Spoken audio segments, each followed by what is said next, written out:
The budget is just 24 hours away. Rachel Reeves has told Labour MPs they need to stick together and predicted that she'll be Chancellor for years to come.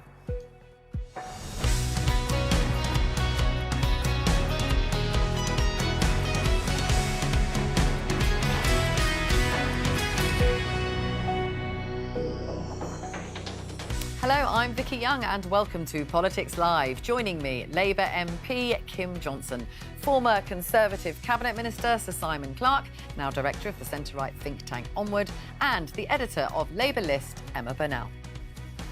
Campaigners and some Labour MPs think it's time for a wealth tax, which they say would raise billions of pounds. Also, in future, we will limit the support provided through tax credits and universal credit to 2 children. that was 10 years ago, but we're expecting the 2-child benefit cap to be scrapped tomorrow. We'll ask a pollster what the public think about welfare spending. And do we have to go to part-time work, one or both of us? After a 10th no from one of the nurseries, I thought that's when I broke down. The number of childminders in England has nearly halved over the last 10 years.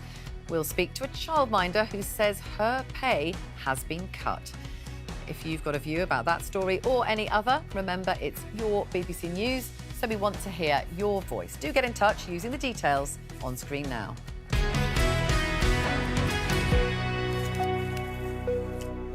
Now, this time tomorrow, the Chancellor, Rachel Reeves, will be about to stand up in the House of Commons and deliver her budget. Last night, as you can see from this BBC headline, she met some of her Labour colleagues. She urged them to stick together, saying that was the only way that they would win the next election. She also said that the budget wasn't a pick and mix. She said, you can't say you like the cola bottles, but not the fruit salad. And she said that she was determined to stay in her post and would be Chancellor for many years to come. Kim, do you think she's going to be Chancellor for many years to come? Well, I think all will be revealed tomorrow, I think. You know, if Rachel delivers a big, bold budget that meets the needs of our very disadvantaged communities, I think she could well be in that position for a long time. And I think what I would really like to see happen is an investment budget that is both bold and fair for everybody. And the removal of the 2-child limit for me would be the best way of proving just how much she wants to change the country. You know, we were elected last year on a mandate of change and hope, and sadly there hasn't been an awful lot of that. I think by removing the 2-child limit would provide that level of hope and would immediately remove 300,000 children out of poverty. And I think that's something that needs to be considered. OK, Simon, do you think that Rachel Reeves will be here for years to come? I very much doubt it. I suspect there will be a change of both Prime Minister and Chancellor at some point before the next general election, and probably as soon as the aftermath of next May's elections. I mean, that is obviously a matter for the Labour Party. The reality, however, is that this is a Chancellor who has lost control of public spending. We saw this summer that when Labour tried to not cut welfare spending, but simply to slow the rate of increase in welfare spending, that their own MPs wouldn't wear it. And that is the reason, among others, why taxes are going to rise again tomorrow. So last autumn, we had 40 billion of tax rises, which we'd been promised wouldn't happen. We're now going to have somewhere in the region of 20 to 30 billion more. It is, I'm afraid, not sustainable. It is the reason why the UK is at breaking point with our credibility in the markets. We are, simply not able to manage our outgoings. And Rachel Reeves is ultimately responsible for that. She's increased spending by multiples of what was promised in the general election last year. And now we're all going to pay a very literal price. Emma, do you think that she will be safe in her post after this budget? I think after the budget, yes. I think there's not an immediate appetite, I think, Kim would know better than I would, but I don't think there's an immediate appetite for revolution in the Labour Party, but there is muttering. So she will need to calm that tomorrow and then get through what will probably be a mixed bag of headlines, some of them cheering on the very same measures that others will be decrying. So I think that what she needs to do is make a really strong case for what she's setting out tomorrow, and then keep making that. It's not just good enough to do one speech in Parliament tomorrow. They've got to keep making the case for what they do. OK, we're going to have a special programme tomorrow bringing you all the action. Faisal Islam, our economics editor, will be here with me in the studio tomorrow. I look forward to that, Faisal. We will be chewing over all the detail. But for now, what is the big picture here in terms of the message that Rachel Reeves wants to get across to voters tomorrow? Well, looking forward to coming on tomorrow. But I think if you think about one of those stock images of any budget, the Chancellor outside number 11 holding that red box. In fact, Jeremy Hunt has informed us that it was one of his distant relatives that did that, so that he communicated to people that he hadn't forgotten the budget. But I think these days that message communicates credibility. And I think in the conversations you're having in Westminster, the conversations I'm having with businesses and in the markets, those two things are entwined. You know, we often think about that credibility question in terms of what's going to happen in terms of the effective government interest rates, the bond yields. You know, are they going up? Are they going down? It's been a bit of a rollercoaster this year. There is no doubt about it. They'll be watching those charts very carefully, and I will indeed be watching those charts from your studio tomorrow. But I think what we learnt from, say, the Trust mini budget exercise was that what mattered wasn't just economic credibility, but political credibility too. Those two things together. And so it's very intriguing that the Chancellor, 2 days before the budget, went to the Parliamentary Labour Party and tried to get them on side. Because I think the markets will also be looking for how much authority Downing Street has within their own party. And that seems like an absurd question, given the majority that they have. But, you know, I hear from your show that there are some questions about that. And in particular, when you combine these two things, when you try to get market credibility with a fiscal consolidation, so that is a series of tax rises and potentially some spending measures too, you're trying to sort of get the markets to yield.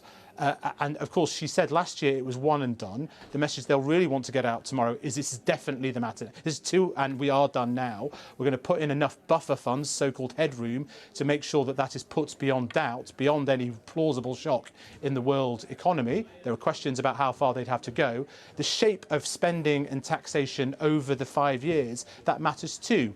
Is it upfront? This is why we had the discussion, the sort of abortive discussion about income tax rate rise, a manifesto buster there, because it was seen to be more credible in the markets, but in the end the political credibility of that would have been too difficult. So I'm looking for what they've substituted in place. Lots of speculation about an electric vehicle tax, lots of speculation about income tax thresholds being frozen for another couple of years. That does raise quite a lot of money. If that were to happen, how upfront would they be about that sort of thing? Of course, the previous government, the now opposition, did that in spades in their time in office, and indeed that led to a 50 billion a year rise in income tax, what the IFS have referred to as one of the biggest tax rises in history, but officially it didn't breach the Conservative manifesto commitments. So there's a lot of moving parts here, but two key audiences that can't always be coherent: the markets and then backbenchers and the public too, who I think need a bit of feel-good factor. How do you generate that feel-good factor when you have to raise taxes? And just briefly, the run-up to this budget, you've covered a lot of them, Faisal. Rachel Reeves says she's been very frustrated about the leaks, says that they were incredibly destabilising. Do you react to that with a bit of a raised eyebrow? Maybe half a raised eyebrow. We have had all sorts of this sort of activity in previous budget sort of exercises. You know, I vividly recall the previous Chancellor sort of suggesting a certain pattern to what the OBR forecaster had suggested. And then by the end, a month later, it was 50 billion in their favour and they'd done some massive giveaway. So these things do change. There is, I think, quite a process that people don't fully understand, which is an iterative process that goes between the OBR and the Treasury, and the OBR, it's kind of like ping pong. And so you do get things changing in both the forecast and the policy. So that explains some of the backdrop, that sort of processology. But yeah, certainly the Chancellor inserting herself into that conversation with speeches and big interviews, quite in the way that has been a little unusual. But I guess all will be revealed tomorrow in terms of what was speculation and what is the real deal. OK, Faisal, thank you very much, and look forward to seeing you tomorrow. Kim, what do you make of the build-up to all of this? Do you think it could have been handled better? I think it could have been handled better. You know, we've had lots of briefings and lots of rumours about what could be happening and what shouldn't be happening. And I think what we really need to know is that we have confidence of the country and that she will provide the necessary funding to be able to support our public sector going forward. She talked about, you know, funding for the public sector to challenge and manage the cost of living crisis, but also in terms of dealing with debt. I think she's got a big task on her hand. You know, she came in as the Chancellor last year with a 22 billion black hole.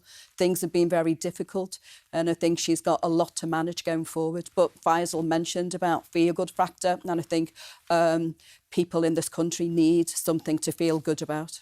OK, well, we have actually got some announcements that are already happening. It's just happened in the House of Commons. Pre-packaged milkshakes and lattes are expected to be hit by the sugar tax, an announcement which Wes Streeting has just made. You can see the BBC headline here. It also means that the threshold for lower sugar will be reduced from 5 grams per 100 ml to 4 grams per 100 ml. The aim is to, they say, reduce obesity. Simon, is that going to give you a feel-good factor? That is not going to give me a feel-good factor, and that's not because I'm addicted to milkshakes. It's just the nanny state expanding again. It's well, Wes Streeting says it's about the health taxation. of children. Well, I'm afraid it's really about revenue raising, but insofar as it has a health dimension, it's the state telling us, you know, what to do with our lives, which, as a Conservative, I just find, I'm afraid, antithetical to everything I believe in. I believe in personal responsibility, freedom, everything you would expect. But you know, the real problem with this budget, and it goes back to your point about, you know, the leaks, is that actually these aren't leaks. These are the Treasury running various things up the flagpole to see how they fly with the markets and with backbench Labour MPs. You know, the Chancellor herself gave a pretty unusual speech earlier this month in which she more or less made the case for why she was going to break the Labour Party's manifesto by raising the core rates of income tax. She's now walked back from that. That's not because of improving forecasts. It's because she's been told by the whips that won't work. You know, I will not be able to get that past the Parliamentary Labour Party. This is not strong government. This is not coherent government. This is a shambles. And you know, anyone who saw the Chancellor in tears in the Commons earlier this year can see the pressure that she is under. This is not working. Can I just I think there are very serious questions as to, you know, the credibility that this whole exercise will really have. Just on the sugar tax, that was brought in actually by a Conservative government, so it's an And extension. I have always made it clear that I disagree with that, as I disagree with the smoking ban, as I fundamentally think that the state can sensibly advise, but to try and tax behaviour in this micromanaging way, I think is not government's job. Emma. I mean, I'm a fat smoker and I think they're both a good thing. So you actually do think that there should be a sugar tax and it should be extended? Yeah, I think that there are definitely... Does it change people's behaviour? It That's can the change. aim. I mean, certainly, like, I haven't smoked. I've owned my flat for 12 years and I've never smoked inside it. And that is a change of behaviour. It's reduced the amount that I smoke.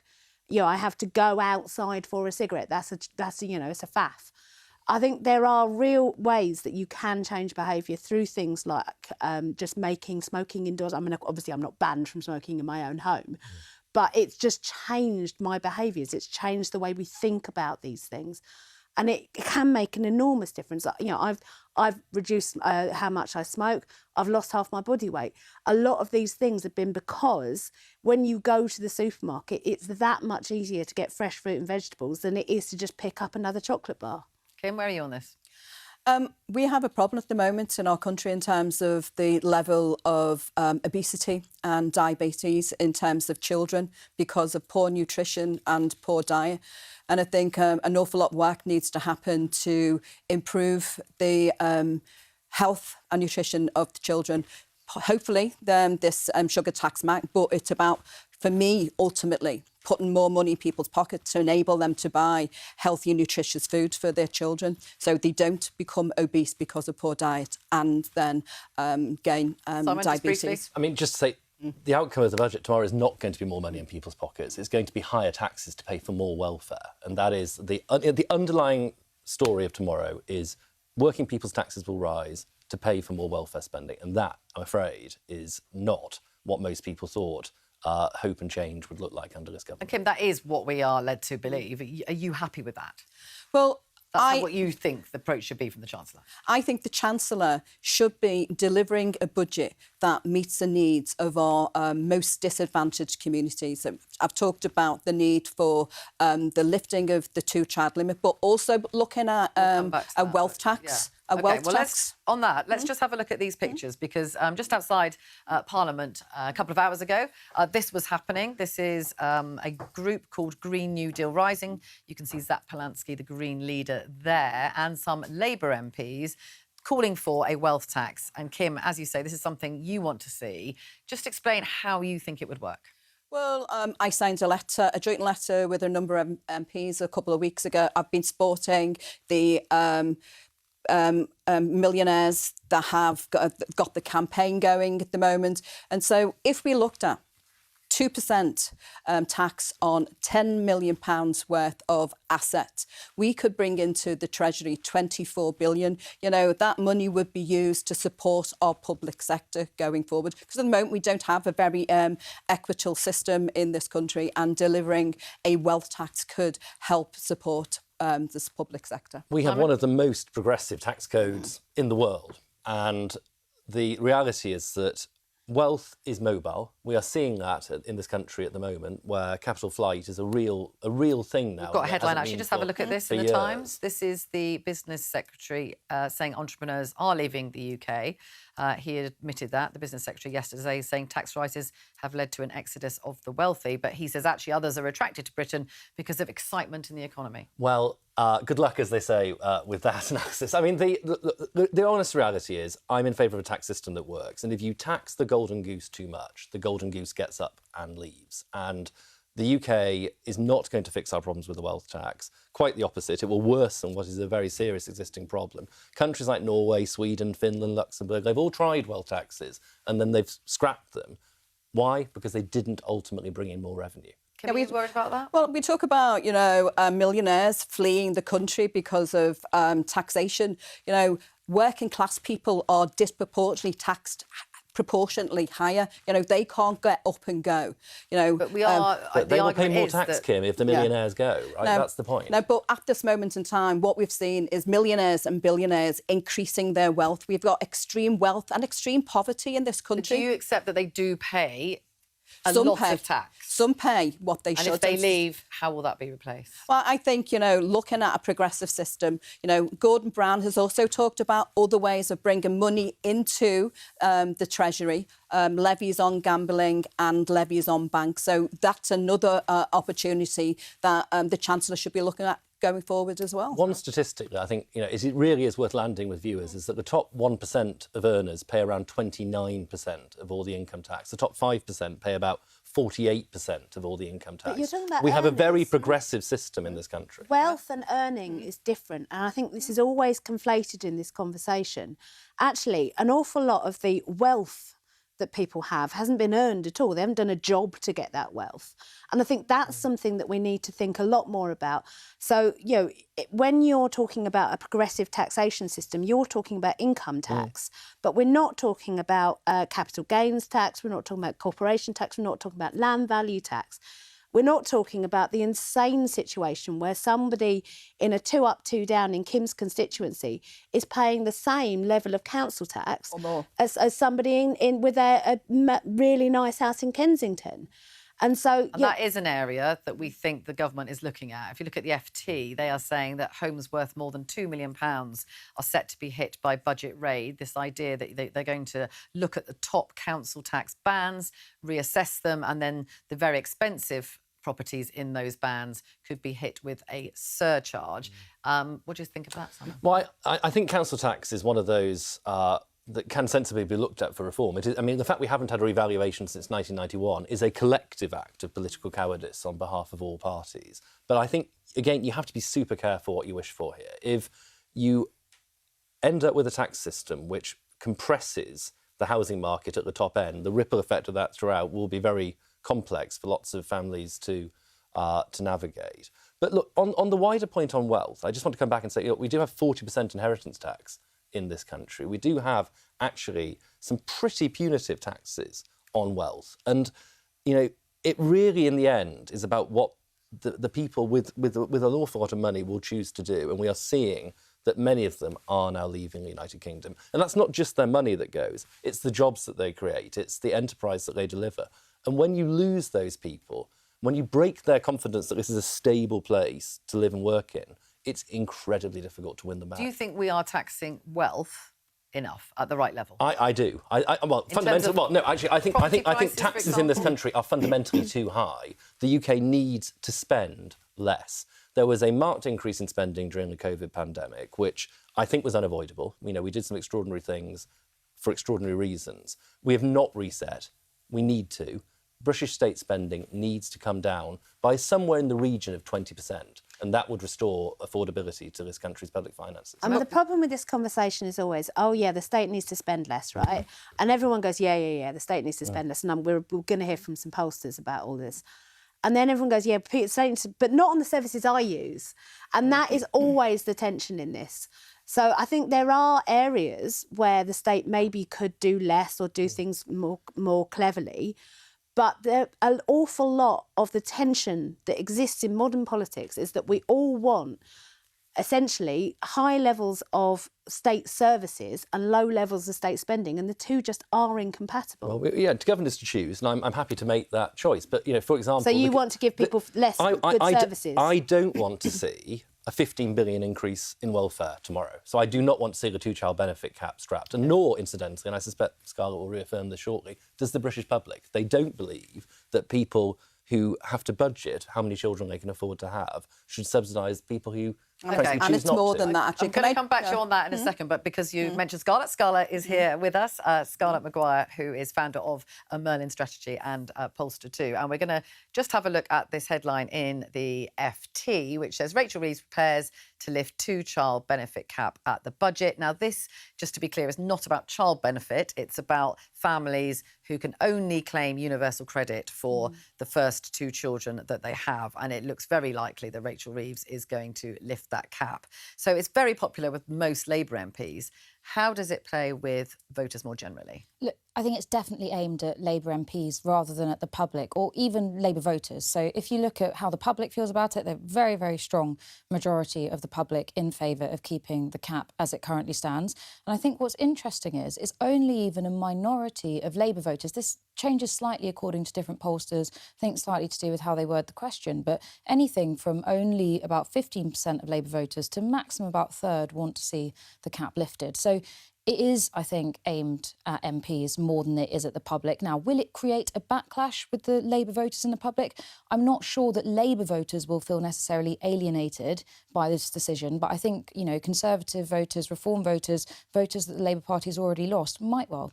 OK, Kim, what do you say to that? The cost is about over 3.5 billion, I think.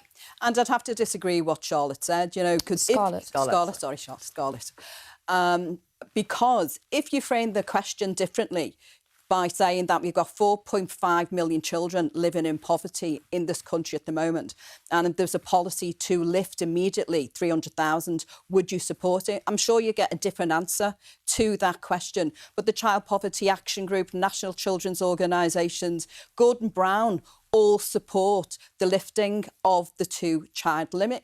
You know, and lifting children out of poverty should be one of the things that we should want to do to make best start in life for those children. You know, they are the wealth builders of the future. We have to invest now, because not investing now will bring on long-term problems in the future. And the best way to lift those children out of poverty is to have a lower tax, pro-enterprise society where their parents are more likely to be in work. And we must get back to a situation where the UK can generate the growth that the Chancellor talked about just last year. This was meant to be a government dedicated to growth. Yeah, 70% of those are in work. And, you know, the route out of poverty is no longer work when zero-hour contracts are the jobs available for so many of these people at the moment. So in-work poverty, low pay is a massive... And just answer that. A lot of these families are in work. Yeah, and my solution would be to reduce their tax. And obviously, that's what the last Conservative government did. So we progressed progressively raise the threshold at which you start to pay. How do you reduce the tax to someone on a 0-hour contract? Well, practically, I'm interested in the answer to that. we cut the we raised the personal allowance for but if paying you're on a income tax. 0-hour contract, how are you cutting their taxes? The reality is that people working 0-hour contracts often do work 0-hour contracts because they choose to work 0-hour contracts. Sorry, Simon, they don't. They want the flexibility I that brings. was with a group of retail workers last week in Parliament who told me that they don't choose and that the organisation, the company that they work for, a large retail company, they benefit from 0-hour contracts. Workers don't benefit from 0-hour contracts at all. Some workers do choose to have 0-hour Not contracts. even students these days, Simon, benefit from it. The reality is that the best way to raise living standards in this country is to have a more dynamic economy. And ultimately, to raise wages, the UK needs to embrace productivity reforms as well. And one of the most damaging things that's happened over the last 15 to 20 years, and I fully accept that this happened during a Conservative government as well as during a Labour government, is that mass immigration replaced productivity investment as a way for employers to keep costs down. And that is not OK. And it's one of the reasons why the British public want much lower immigration into the UK. OK, I just want to bring Scarlett back in here because in terms of the Conservative attack line, if you like. We can see Kemi Badenoch, the Conservative leader, posted yesterday saying Labour call it fairless, but it's reckless spending, paying people not to work, piling debt on our children to dodge tough choices. Real fairness means living within our means and respecting taxpayers. Shame we're the only ones in Parliament who still believe that. So their line tomorrow will be, you're putting up people's taxes to pay for more welfare. How do you think that attack line is likely to work with the public? I think if the public hear it, it has the potential to work. I mean, Emma is absolutely right to mention, the cakeism sounds like a very critical word, and it's not obviously the job of the public to completely understand these things, but the public do tend to have a fairly cakeist attitude towards these things, and that they want spending on public services, but they would also like to have their taxes reduced. We do know that. However, what I think is quite interesting in public opinion recently is we've actually really seen that harden. And now, especially when you ask about tax levels that are existing on people, again, on income, not on wealth, but when you ask about existing levels of taxation on income, in a direct binary, a trade-off with spending cuts, people, even Labour voters, even a majority of Labour voters would prefer to see spending cuts than taxes on working people raised. And I think this is actually fairly uncharted territory in the British public. It's something that I've noticed in focus groups recently. People are more directly linking their own personal levels of taxation to the cost of living crisis and saying, I just don't know where the money is going. I don't have enough to give it back. And also, I'm not sure that actually more money is going to fix these public services because they sense that these services have gone so bad. So do I think that, again, if the Conservatives actually managed to land it and managed to get a hearing, could they make room with that argument? I think they could. And in terms of Labour, on the flip side of that, they would say that they're doing this in order to raise children out of poverty. They're under threat to some extent, aren't they, from the Green Party and from the left? So is this some way maybe to trying to reduce that threat? Yeah, look, I think that's an incredibly important dynamic to this budget. And I think there's a couple of things going on. First of all, we are seeing a sort of unprecedented rise in the Green Party popularity. They're now chasing, a couple of polls have them just ahead, but they're now chasing just at Labour's tails in polling in the mid to high teens in some polls, which is absolutely extraordinary given their performance at the last election. And I think this is existential to the Labour Party in the same way that the threat to reform was to the Conservatives in the last election. And they are cannibalising Labour's core voters, Labour's activists, people, and we can see this in terms of some Labour councillors that are defecting and people going to the heart of what people think it means to be Labour. And what is very interesting about these voters that have left Labour for the Green Party and progressive parties generally, is that they are not necessarily culturally more progressive than Labour voters as a whole, but they are economically more progressive. You can see that in things like their response to the benefit cap, and they are the group that would most like to see it lifted. And I think that's an incredibly important facet to what we're seeing from this budget.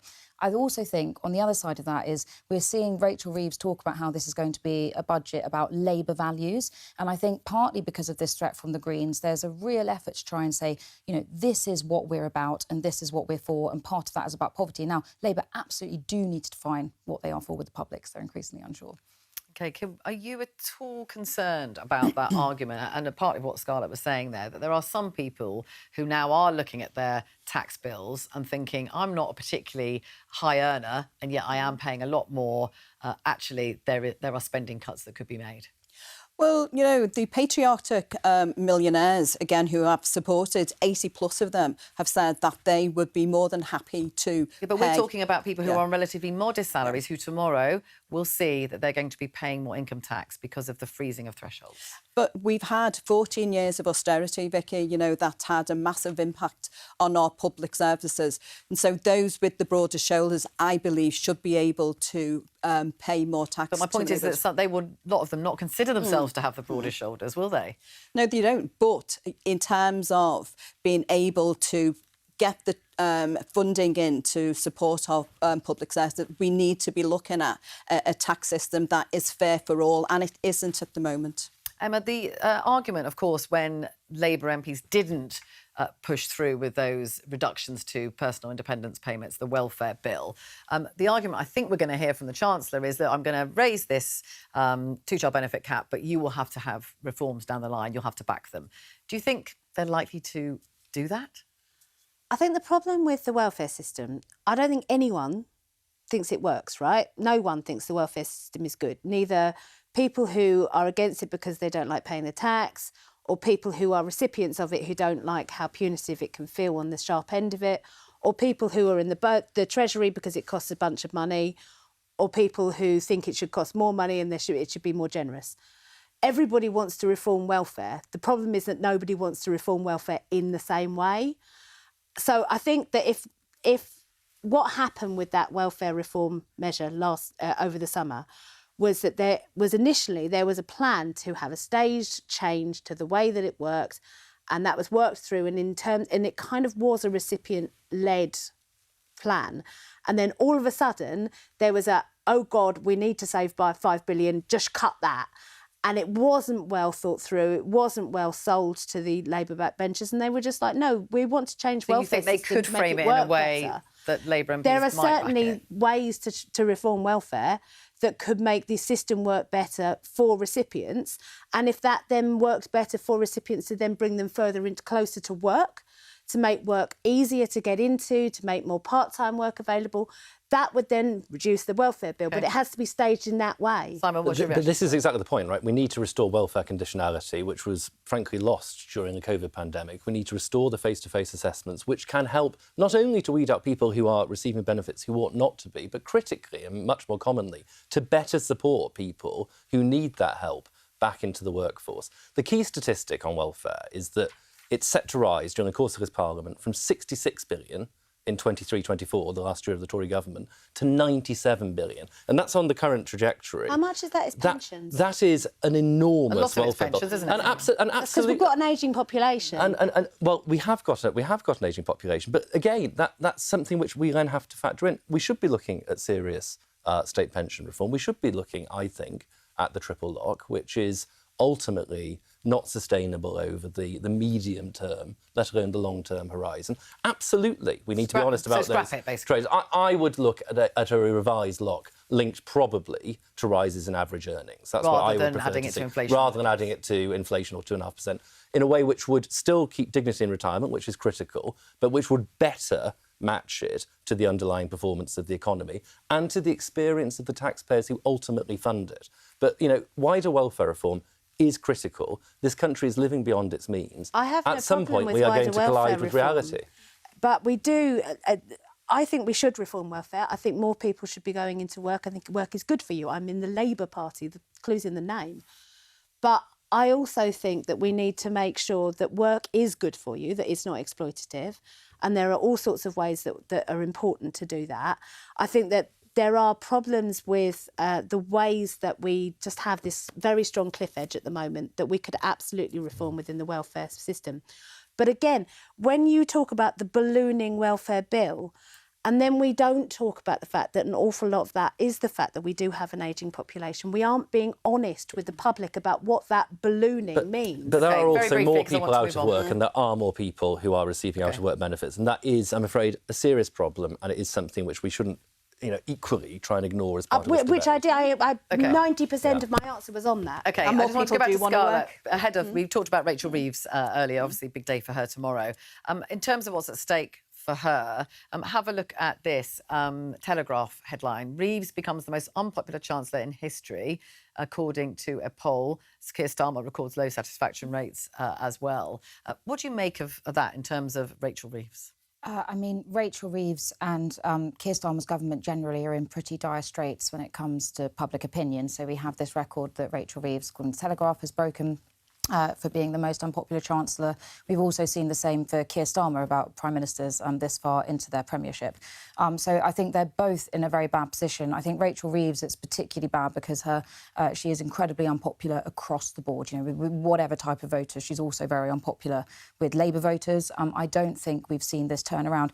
And look, I don't really see how this gets better for her because it feels like, and we might be completely wrong, and I hope we are wrong, but it feels like that she's not going to be a chancellor that's going to be delivering good news budgets for a while just because of the state of the economy.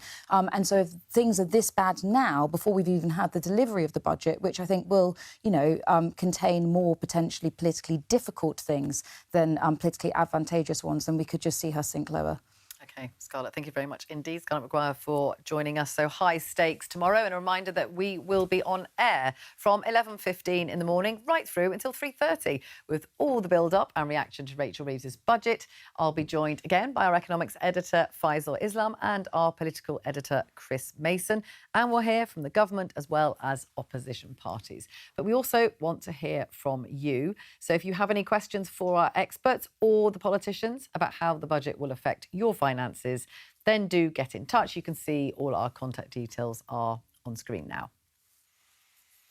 Now, we're going to talk about childcare. There's a lot more free childcare on offer for parents, but at the same time, the number of childminders has been dropping rather dramatically. We are joined by a childminder, Georgina Young, who joins us from North Yorkshire. Thank you very much for speaking to us today. Can you just explain some of the difficulties that you are finding as a childminder? So I think there's a number of difficulties for childminders across the country and the early years sector as a whole, but particularly childminders who are an essential strand of the early years sector, but are often the ones that are overlooked and undervalued. Financially, the funding system was built around nurseries who have very different ratios. So the fact that they can operate with more children and other things means that sustainability for childminders is really tricky because the funding model was just not designed for us. And so that means that in the nursery setting, effectively, they can get more money in, but you as a childminder are more restricted. Is that what you're saying? Yes. So childminders generally have around 3 children. Now, it doesn't matter what age those children are in early years. So I could potentially have three children under 2, or I could have, at the moment, as I do, all my children have turned 3 or 4. And the funding rate varies per age group. Whereas in a nursery, whilst the funding rate drops, they can have 1 member of staff to 8 preschool children, whereas we still only have 3. So the fact that there is such a big difference between with the funding model between the money that we receive per age bracket means that we are struggling to sustain our businesses and our childcare settings. OK, Georgina, stay with us. I just want to bring in the panel. Kim, it does seem like the sort of the funding model isn't really working. No, and I agree. And I think I really welcome the fact that childcare, 30 hours free childcare has been available to working parents, but the system is not functioning very well. And I appreciate some of the challenges as a childminder that Georgina's going through, because the government have a national rate. And the childminders are affected by that, and a lot of them are unable to sustain their businesses. A lot of the businesses are closing because of that. And so we're looking at a sector that is, female-led, ultimately. It's a Cinderella service, because a lot of the workers that work in the childcare sector are often on low pay. But in a previous life, I used to work for an early years development and childcare partnership in Liverpool, working with agencies to create childcare places and working with childminders to provide training and improve the sector and help them to form groups. And it worked really well, you know. And I think at that time there was something like 60,000 childminders. We're down to 25,000. And some are saying that, you know, come 2030, there'll be no childminders. So I think the system needs to be looked at in terms of the rates available to childminders to be able to deliver on those 30 There's also, hours. obviously, we, you know, as the childminders are leaving, actually parents are desperately trying to find places. So Sarah in London has got in touch. Our childminder would love to keep our son when he turns 3, but the funding falls off a cliff and we can't even top up the money to make sure she's earning a decent amount. The whole thing is frustrating. Simon? I think there is a very compelling case for reform of the ratios question. I think actually there's a wider case on ratios, full stop, when you look at the nursery comparison between different constituent parts of the UK.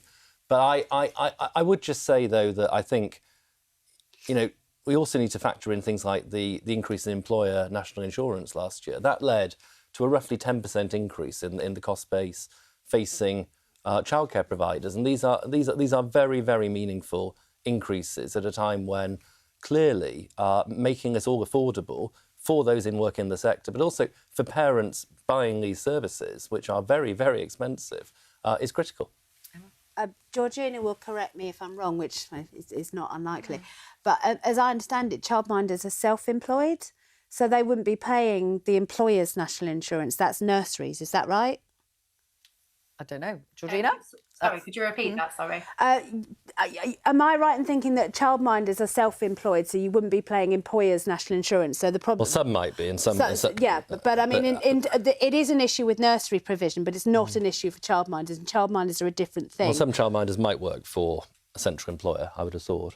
I mean, do you think the system's working? No, I don't think the system. I think the one thing the 3 of us are in agreement on, and 4 of us, if you include Georgina there, is that the system is not working, and it's not working for childminders. I happen to have a lot of love in my heart for childminders. My mum was a childminder when I was a little girl, so they do a very, very hard job. But it is a very different job from nursery provision, and I think if they are being constricted by being run under the same rules and the same funding system, then that is obviously something that should be looked at because they are quite different things and they offer very different services. I think they're also subject to Ofsted inspection, and I think that put on a lot of pressure to childminders as well. But it's vital we have robust Ofsted inspection of education services. I mean, it's your government, I think, introduced the 30 hours free. It was, yeah, it was. Which they did it too.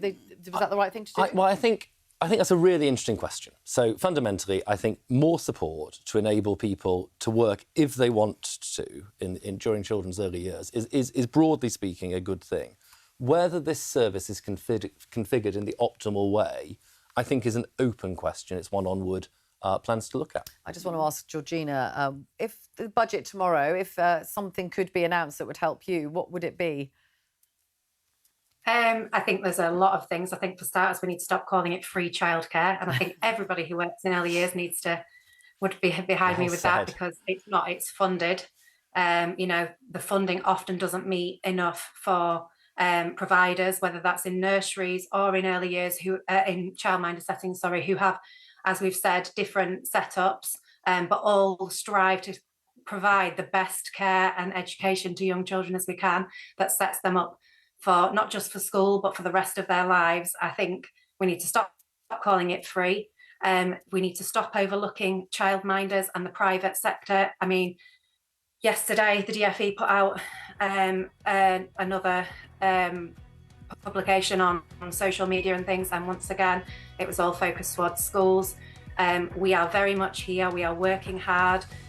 We are doing our best every day. You know, we open our doors to our homes and our hearts to do the best for these children, and we should not be overlooked. And I think there needs to be a different model. Georgina, we're coming towards the end of our programme. Georgina Young, thank you very much indeed. That's all for today. I'll be back tomorrow with that special programme on the budget. Do join me on BBC Two and iPlayer at 11:15.